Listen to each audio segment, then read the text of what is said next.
Welcome to this Franklin Public Schools screencast where I'm going to show you what two-step verification is for your Google account and how to set it up. Two-step verification adds a second level of security to your Google account. So not only do you sign in with your password, you also are sent a code or given a code to sign in as a secondary measure. By doing this, this remembers that device for 30 days, so you won't be prompted for that second measure for 30 days. And it's just an extra level of protection on your account since we all have access to sensitive information. So let's take a look at what this looks like to set up. Here I am signing into a Google account. Once I am signed in, I'm going to go up to my profile up here at the top right, and I'm going to choose to go to Google account, this blue button. On the My Account page, I'm looking for this signing into Google link over here. I'm going to go in there. And this first section has to do with how signing into my account works. So right here you can see two-step verification is currently off. I'm going to go ahead and click to enable this and turn this on. This starts explaining what two-step verification is. There is a Learn More link there. There's a great page that Google goes through, that Google has that you can go through with a lot more detail and information about how this works.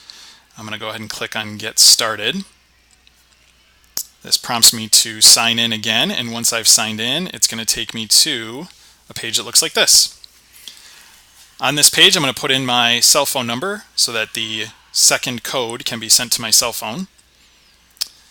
I can choose if I want to receive that by text message or phone call. So your choice depending on your own individual phone carrier plan and how data is handled and text messages and so on and so forth. There is another way to set this up that doesn't involve text message or voice call. I will explain that later. I'm going to go through the text message method first. So I put in the phone number, I hit next. A code is then sent to me by text message. So here's the notification on my phone saying this is the 6-digit code to type in. I go back to the computer and I see here that this is where I should enter that code. So I'm going to go ahead and type that in. I'm going to hit next.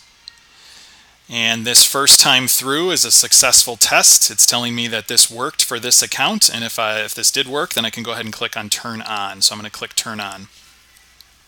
Once you've turned it on, you're taken to this page. This is where you can always come in your Google account to turn it off if you don't need two-step anymore or want to disable that for any reason. This is telling how two-step is set up. There's usually a message here that says you can try other methods for two-step. I'll go into that in a minute. Those methods are also further down the page, so I'm going to go ahead and scroll down. When I scroll down, these are the other methods if you don't want to use text message or phone call. This first one is backup codes. You can actually click Setup and go through and print off 10 backup codes. You can cut this out, keep it in your wallet, keep it in your purse, keep it on you in some fashion. So if you ever need to get into your account with that second code, you have 10 that you can go through and you can always come back here and print more.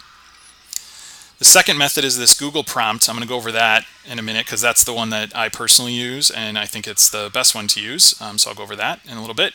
The Google Authenticator app, you can add an app on your phone called Authenticator, and codes are put in there every minute and they change out constantly. So you can launch the app on your phone, you can get a code, you can type it in as your secondary code to get in, and you can get into your account if you want to do it that way. You can put in a backup phone number, so if you tend to lose your phone a lot, you have a family member or a friend that you trust, you can put in that backup phone number.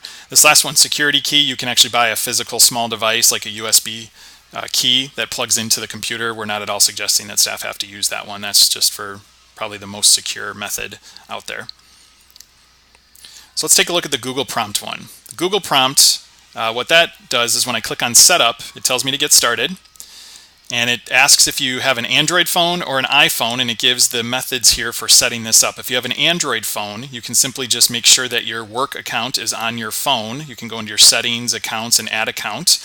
And then if that's enabled on your phone and that's set up, you can click here to try this again and set this up. If you have an iPhone, this is telling you to go into the Google App Store and get the to go into the iPhone App Store and get the Google app. If you don't have the Google app on your phone already, you can get it. It's free. Download it. When you launch it, it may prompt you to sign in. If you already have it on your phone and you are signed in, you can simply tap on your icon up here to verify which account you're in. So this says that I was maybe in my personal account. I can hit here to use another account. I can have more than one Google account signed in on this Google app. It may prompt you to sign in. You can hit continue, When you sign into that app on your phone, you can go back to the computer and try again, and you'll probably get a screen like this that says that Google knows that you're signed in on whatever phone type you have. And when you hit try it now, what happens is a prompt comes up on your screen that just says you're trying to sign in from a computer. You can hit yes or no.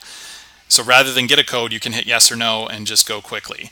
This is really nice if you move around to different computers, you sign in a lot at home or on different devices. You simply just get a yes or no button on your screen to hit yes or no and sign in.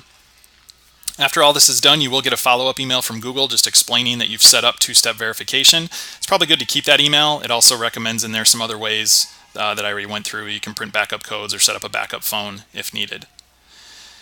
So to review, two-step verification is your password and a second verified step. So that's something you know, plus something you have in order to get into your account. Just makes it more secure. Once you sign in on that device, it does last for 30 days. So you don't have to necessarily use that second code every day when you sign in. That code should stay for 30 days. Sometimes there's a checkbox that says remember this computer, and that way you won't have to do this all the time. There are different ways to get those notifications, or you can simply print the backup codes if for whatever reason you don't want to use your personal cell phone. And then iPhone users, just remember you have to get the Google app if you want the yes/no prompts on your phone as well. So those are some ways to do two-step. We're happy to help you set that up, and it just helps to make your account more secure. And you can set this up on work accounts, personal accounts. It's just a great method for securing your data. Thanks so much for watching.